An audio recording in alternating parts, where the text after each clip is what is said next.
I've been working at Roadside Diner for almost 2 years now. It sits alone on Highway 16, a long stretch of nothing between towns. Most nights, the only light for miles comes from our neon sign, flickering against the darkness like a lonely lighthouse. When I first applied for the job, the rules seemed strange but simple.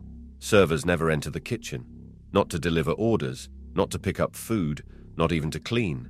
Orders go through a small digital system, and completed dishes appear on a rotating carousel that spins out from a small window in the wall.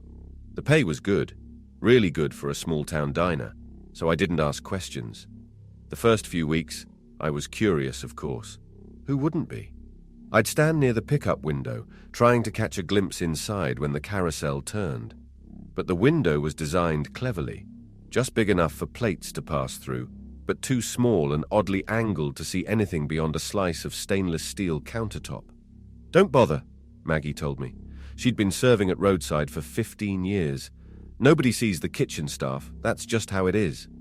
The strangest part was the food. Our menu looked like standard diner fare, burgers, meatloaf, pie, but the taste was extraordinary. Customers would moan with pleasure at first bites. Some would actually tear up. And it wasn't just the taste. The kitchen could make anything. Anything. A trucker once joked that he hadn't had his grandmother's special Ukrainian dumplings since she died 20 years ago. He described them in passing while ordering a club sandwich.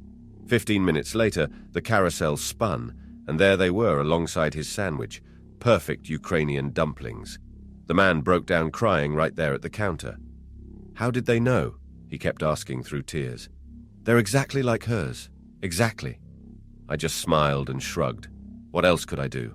Customers always asked about the chef. Always. I'd give the standard answer we were trained to give.